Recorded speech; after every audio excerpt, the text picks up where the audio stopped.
is the type of skill set and that is the type of experience that people want to hear to understand how to do things better, right?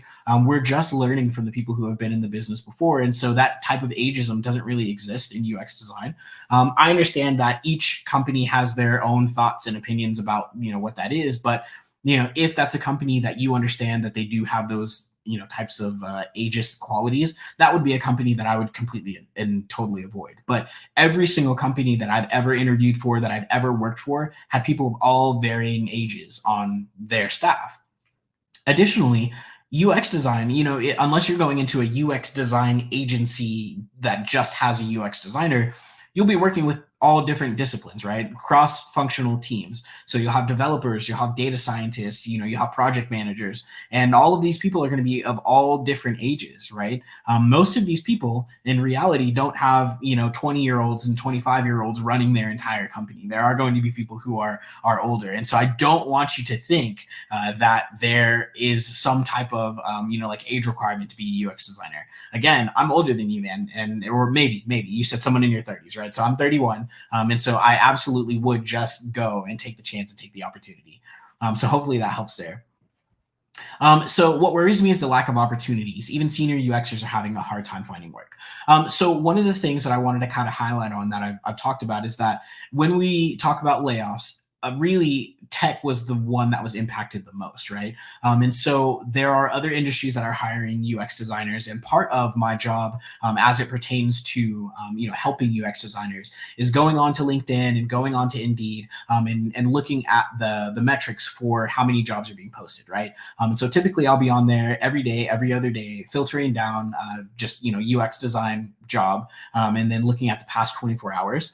On any given day, there are anywhere between 1,000 to 3,000 new jobs that are posted. If we understand that I filter down to just like entry-level positions or even mid-level positions, right, for senior designers, that brings it down to about anywhere between, let's just say 500 to 700.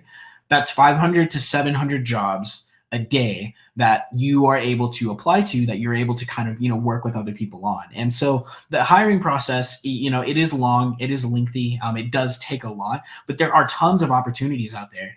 And especially for senior UX designers, because before, even a couple of years ago, there was this large boom of UX design and everyone was relatively new. And so even 1 to 2 years of experience doesn't necessarily qualify you as like a senior designer. And so the industry, any of them, are hurting for people who understand the way that design works in relation to a business, right? And so we understand that senior designers have to think a little bit differently than junior designers do. And so all industries are hurting for it, hurting for people to be able to come over to them. So it is a competitive market, but there is no shortage of opportunities that are out there, especially just even using the one source of jobs that are out there. So absolutely go out to diversify your job boards as well.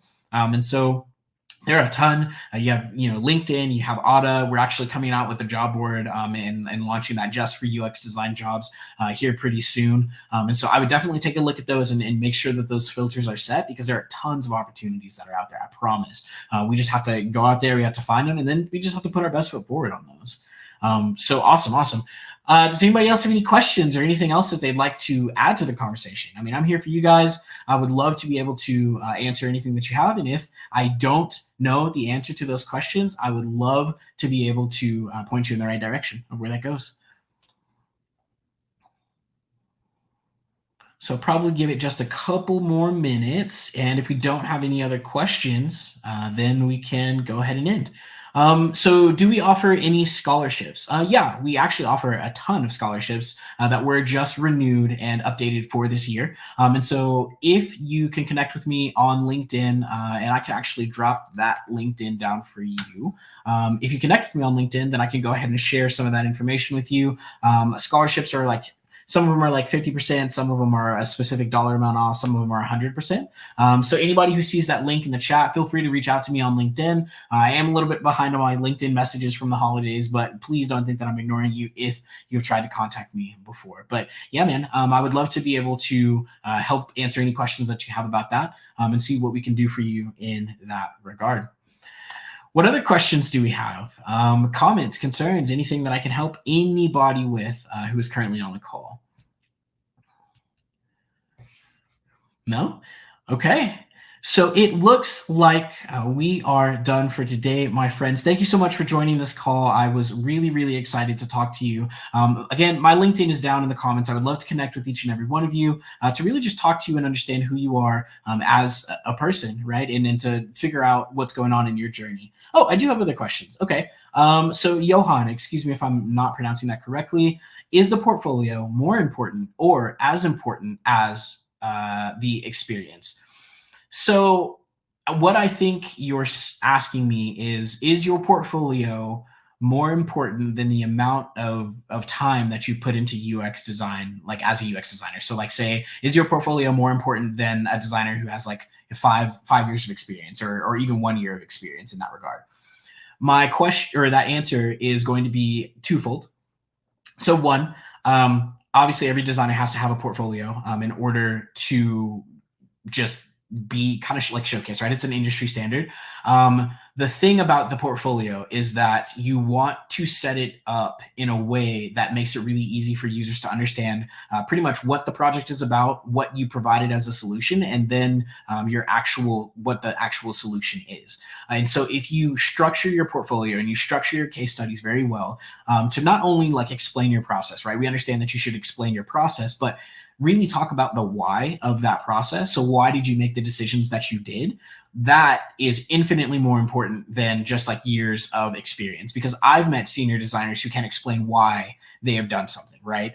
Because that's just a title that, you can go to a different company and be at a different title. So who knows how many years of experience you have. But as a senior designer, I've met senior designers who might not be able to understand like why they've made the decisions that they have. Why did they position this here? Why did they make this that color? Why did they put that button on the top right hand side, and how it connects to best practices? And so really, the answer to this question would be they're both not equally as important, but they are both important to each other. It really just depends on how you carry yourself as a designer.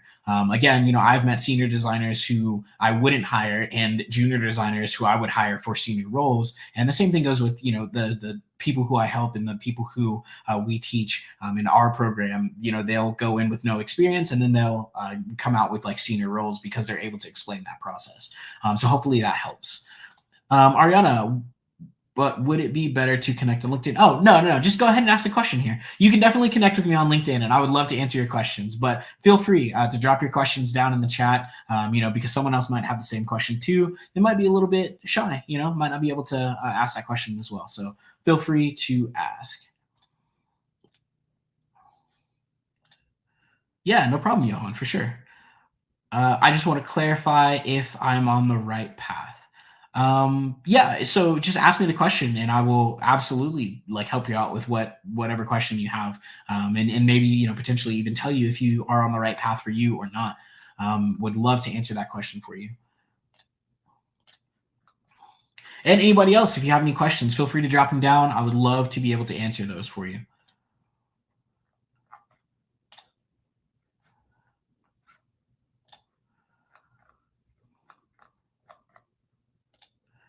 So let's see what we have here. Okay, no other questions. Ariana, if you're still typing, feel free to do that. I would love to answer that question for you.